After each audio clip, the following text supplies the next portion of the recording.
हमारे बीच में उपस्थित हैं भारतीय जनता पार्टी के जिला महामंत्री श्री दयाशंकर पांडे जी। हमारे बीच में अभी आपने जिनका उद्बोधन सुना, ब्लॉक प्रमुख प्रतिनिधि हमारे छोटे भाई श्री उपेंद्र यादव जी। हमारे बीच में इस ग्राम सभा के ग्राम प्रधान श्री दरोगा यादव जी, प्रवीण त्रिपाठी जी मंडल अध्यक्ष देवकली ब्लॉक के, श्री राम धीरज शास्त्री जी, कमलेश पांडे जी, श्री बेचू राम जी, श्री शंकर राम जी, सोनू भिंड जी, केदार भिंड जी, मुजीब भाई जी, अमरदेव राम जी, मोती राम जी, संजय उपाध्याय जी, शिव बचन मौर्य जी, रंजीत कुमार जी, राजेश जायसवाल जी, शिव बचन कुशवाहा जी, इनामुद्दीन खां बूथ अध्यक्ष हथौड़ी और इस कार्यक्रम के आयोजक राम प्रताप उर्फ अनिल जी और उनकी पूरी टीम। सर्वप्रथम मैं आयोजक बंधुओं के पूरी टीम की भूरी भूरी प्रशंसा करती हूँ, उन्हें बधाई देती हूँ कि आपने इतना अच्छा कार्यक्रम हथौड़ी ग्राम सभा में आयोजित किया। और इस कार्यक्रम में हमारी मातृशक्ति यहाँ पर उपस्थित है, हमारी माताएं बहनें हैं, बुजुर्ग पिताजी लोग हैं, अभिभावक जी लोग हैं, इस देश के कर्णधार युवा भाई हैं और छोटे छोटे प्यारे प्यारे बच्चे भी हैं जो इस समय अपने विद्यार्थी जीवन में है, स्कूल में पढ़ाई पढ़ रहे हैं। आज यहाँ पर इस कार्यक्रम में हमारे कलाकार भाई बंधु भी यहाँ पर बैठे हैं, जिनके गीत को हम लोगों ने सुना। राज्यसभा निर्वाचित होने के बाद इस ग्राम सभा में मेरा यह प्रथम आगमन है। इस आगमन के अवसर पर मैं सर्वप्रथम भगवान गौतम बुद्ध और बाबा साहब भीमराव अंबेडकर जी के चरणों में शीश नवाती हूँ, उनका आशीर्वाद लेती हूँ और आप सबके चरणों में भी शीश नवाकर आप सभी का आशीर्वाद ले रही हूँ और आप सभी का हार्दिक अभिनंदन, वंदन और स्वागत कर रही हूँ। माताओं बहनों, जैसा कि 2 दिन पूर्व मैं काफी उत्साहित थी। 2 दिन पहले से ही मुझे था कि हथौड़ी ग्राम सभा में चलना है। 14 तारीख को बाबा साहब भीमराव अंबेडकर की जयंती है और आज जब मैं यहाँ पर आई तो मेरा मन बहुत प्रसन्न हुआ, इस गांव के लोगों से मिलकर, इस गांव की माताओं बहनों से मिलकर। और आज आपके बीच में बाबा साहब की जयंती के अवसर पर मैं ये कहना चाहूंगी कि डॉक्टर भीमराव अंबेडकर एक ऐसा व्यक्तित्व कि उनके जैसा पूरी दुनिया में आप खोजेंगे चिराग लेकर तो भी नहीं मिलेगा। आप सबको पता है कि भारत में सबसे ज्यादा डिग्री लेने वाले अब तक यदि कोई हुए हैं तो वो कोई और नहीं बल्कि अभी जिसका मूर्ति अनावरण किया है बाबा साहब भीमराव अंबेडकर थे। 36 डिग्री बाबा साहब के पास थी, उन्होंने अर्जित किया था। और मैं आपको बता दूं कि ये डिग्रियां ऐसे ही बाबा साहब ने नहीं अर्जित की थी, इसके लिए उन्हें पढ़ाई करनी होती थी, इसके लिए उनको एकाग्र होना पड़ता था और पूरी तन्मयता के साथ वो अपनी शिक्षा में लगे रहे।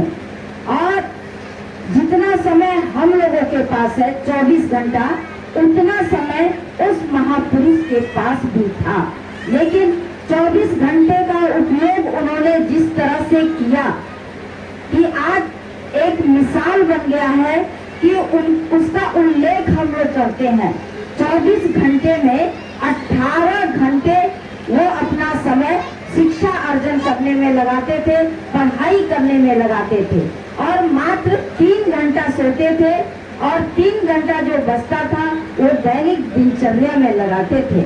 तो इस बात से हमें यह शिक्षा मिलती है कि हमें अपने जीवन का एक एक मिनट, एक एक सेकेंड का उपयोग करना होगा। तभी आज जो हम यह दिवस मना रहे हैं बाबा साहब का, उनके चरणों में सच्ची श्रद्धांजलि होगी, सच्ची तरह से हम उन्हें नमन करेंगे। जब अपने समय का उपयोग करना सीखेंगे तो हमें लगेगा कि हम उनके जैसा तो नहीं बन सकते, क्योंकि वो अद्वितीय पुरुष थे। उनके जैसा बनना बहुत ही मुश्किल है। ऐसे लोग युगों युगों में, सदियों सदियों में कभी कभी जन्म लेते हैं, लेकिन उनके पद चिन्हों पे हम चल सकते हैं। और आज आप लोगों से मैं यही निवेदन करना चाहूंगी कि जैसे कि इस ग्राम सभा का नाम है हथौड़ी। हथौड़ी सब लोग देखे होंगे, यदि बलपूर्वक किसी के सिर पर एक हथौड़ी लग जाए तो उसका सिर फूट जाएगा। लेकिन मैं आपको ये नहीं कहूंगी कि हथौड़ी ग्राम सभा के लोग अपने बल का प्रयोग किसी के सिर फोड़ने पर करें, बल्कि मैं यह निवेदन करूंगी कि आप अपने बल का प्रयोग शिक्षा पर करें, अच्छी चीजों पर करें, ताकि जब हमें कभी यह मैसेज मिले या संदेश मिले कि हथौड़ी ग्राम का फला बच्चा IAS बन के निकला है, हथौड़ी ग्राम का फला बच्चा जो है डॉक्टर बन के निकला है, हथौड़ी ग्राम का फला बच्चा जो है PCS बन के निकला है, एक बड़ा वैज्ञानिक बनकर निकला है, एक बड़ा खिलाड़ी बनकर निकला है, तो मैं भी गर्व से कह सकूंगी कि उस हथौड़ी ग्राम सभा में मैं बाबा साहब के जन्म दिवस पर गई थी और लोगों से कही थी कि आप शिक्षा पर ध्यान दीजिए। यहाँ छोटे छोटे बच्चे हैं, माल्यार्पण किए, उन लोगों से हमने कहा भी बहुतों से कि आप अपनी शिक्षा पर ध्यान दीजिए। और यहाँ की माताओं बहनों को देखकर ये आभास हो रहा है कि यह गांव काफी जागरूक है। यहाँ के जो आयोजक टीम है, अनिल जी हैं, और पूरी जो टीम लगी है, इतना अनुशासन वाला कार्यक्रम आप लोगों ने रखा है कि अनुशासन दिख रहा है इस कार्यक्रम में। तो हम कह सकते हैं कि यह गांव जो है बाबा साहब के पद चिन्हों पर पहले से ही चल रहा है, और उस पर आप और बलपूर्वक चलिए, एक लकीर को गाढ़ी लकीर खींचिए कि आने वाले समय में, जैसा कि अभी हमारे पूर्व भाई ने कहा, ब्लॉक प्रमुख प्रतिनिधि के, यहाँ से इस गांव से विधायक भी बन के उभरे हैं श्री पूजन राम जी। तो आने वाले समय में इसी तरह आप लोग इस गांव से बड़े बड़े लोग पैदा हो, बड़े बड़े विभूतियां पैदा हो, ऐसी हमारी शुभकामना है। और एक बात मैं और आपको बता दूं कि कोलंबिया यूनिवर्सिटी से डॉक्टर भीमराव अंबेडकर जी अपनी शिक्षा दीक्षा लिए थे, और कोलंबिया यूनिवर्सिटी अपनी स्थापना से जब 1000 वर्ष का कार्यकाल बिता लिया, तो उसने एक शोध किया कि 1000 वर्षों में इस यूनिवर्सिटी से सबसे बेस्ट स्टूडेंट कौन रहा है। तो 1000 वर्षों में कोलंबिया यूनिवर्सिटी में जो बेस्ट स्टूडेंट बनकर निकला, वो कोई और नहीं, आपके देश के भारत रत्न प्राप्त करने वाले संविधान निर्माता बाबा साहब भीमराव अंबेडकर थे। ये भारत के लिए बहुत ही गर्व की बात है। और आज जो यह कार्यक्रम है, ये कार्यक्रम कोई साधारण कार्यक्रम नहीं है। इन्हीं कार्यक्रमों में शरीक होकर जो पिछड़े समाज के लोग हैं, जो दलित समाज के लोग हैं, उनके अंदर प्रेरणा आती है, उनके अंदर कुछ कर गुजरने की भावना आती है। मैं आपको बता दूं, गाजीपुर शहर में मेरा घर है, और वही बगल में 14 अप्रैल के दिन भीमराव अंबेडकर पार्क है लंका के पास। यहाँ पर जो विद्वज्जन है वो जानते होंगे। और बचपन से ही जब मैं विद्यार्थी जीवन में थी, तो तमाम साहित्यिक कार्यक्रमों में भाग लेती थी। जो भी हमारी जनपद की संस्थाएं हैं जो भाषण प्रतियोगिता कराती थी, निबंध प्रतियोगिता कराती थी, इस तरह के तमाम जो कार्यक्रम होते रहते थे विद्यालय द्वारा या जनपद द्वारा, उसमें मैं सम्मिलित हुआ करती थी।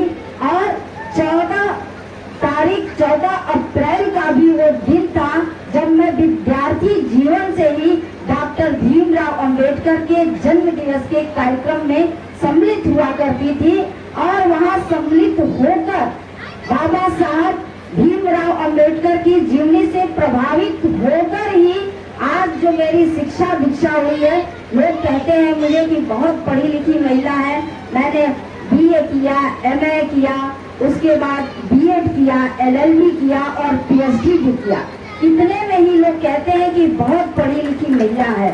लेकिन सोचिए कि इतनी शिक्षा पे लोग इतना मुझे सम्मान देते हैं, तो डॉक्टर भीमराव अंबेडकर जिनके पास 36 डिग्रियां थी, कितनी वो बड़ी हस्ती है कि इतना ज्ञान का संचय, इतना ज्ञान का संचय कि अद्भुत एक विलक्षण प्रतिभा डॉक्टर भीमराव अंबेडकर, उनकी जयंती पर आज मुझे बोलने का मौका मिल रहा है। ये हम लोग के लिए सौभाग्य की बात है कि उस विलक्षण प्रतिभा पर, उस भारत रत्न पर हम लोग 2 शब्द बोल रहे हैं, तो ये उन्हीं की देन है। क्योंकि एक दौर ऐसा था जब पिछड़ा और दलित समाज शिक्षा से दूर था, वो अध्ययन नहीं कर पाता था। और सोचिए कि उसी दौर में जब ये पिछड़ा और दलित समाज शिक्षा से दूर हुआ करता था, उसी दौर में डॉक्टर भीमराव अंबेडकर ने शिक्षा के मंदिर में प्रवेश किया और न केवल प्रवेश किया, सबसे ज्यादा पढ़े लिखे व्यक्ति ही नहीं बने बल्कि भारत का संविधान भी रचने वाले डॉक्टर भीमराव अंबेडकर बने, जो एक दलित समाज से थे। उन्होंने कहा था एक बार कि सामाजिक न्याय तभी मिलेगा जब देश के सर्वोच्च कुर्सी पर दलित समाज बैठेगा। और उनका सपना अब जाकर पूरा हुआ है, जब राष्ट्रपति के पद पर सर्वोच्च कुर्सी पर रामनाथ कोविंद जी पिछली बार आसीन हुए थे और इस बार एक आदिवासी समाज की महिला श्रीमती महामहिम द्रौपदी मुर्मू जी राष्ट्रपति के पद पर आसीन हुई है। तो ये एक बहुत बड़ी बात है कि जो सपना डॉक्टर भीमराव अंबेडकर जी ने देखा था, उस सपने को भारतीय जनता पार्टी के इस देश के यशस्वी प्रधानमंत्री श्री नरेंद्र मोदी जी के कार्यकाल में पूरा हुआ। आज हम सब लोग यहाँ पर डॉक्टर भीमराव अंबेडकर जी को नमन करते हैं, उन्हें प्रणाम करते हैं। और चूंकि आज मेरा कार्यक्रम 12:30 बजे से ही गाजीपुर जनपद में है, पत्रकारों का एक शपथ ग्रहण समारोह है। बहुत देर तक मैं आप लोगों से वार्ता करना चाह रही थी, संवाद करना चाह रही थी, क्योंकि हमारे यहाँ पर पढ़ी लिखी माताएं और बहनें बैठी हुई है, लेकिन समय का अभाव है। और आप सभी लोग को एक स्वर में मैं बधाई देती हूँ, धन्यवाद प्रेषित करती हूँ और 2 पंक्तियाँ कहकर बाबा साहब अम्बेडकर जी को अर्पित कर समर्पित कर अपनी वाणी को विराम दूंगी। कहना चाहूंगी, ये मेरी स्वरचित पंक्तियां हैं। 6 पुस्तकें मैंने अब तक लिखा है, उसी में से 2 पंक्तियां आपके बीच में प्रेषित कर रही हूँ। कहीं शोला कहीं शबनम कहीं वीरान होता है, कहीं शोला कहीं शबनम कहीं वीरान होता है, जो नेक राहों पर चलता है वही महान होता है। खुशी बांटने वाले तो हजारों दोस्त मिलते हैं, खुशी बांटने वाले तो हजारों दोस्त मिलते हैं, जो गैरों के भी गम ले ले वही भगवान होता है, वही भगवान होता है। एक बार जोर का उद्घोष हो जाए, जिसके लिए हम लोग आज यहाँ पर आए हुए हैं, डॉक्टर भीमराव अंबेडकर जी का। बाबा साहब अमर रहे।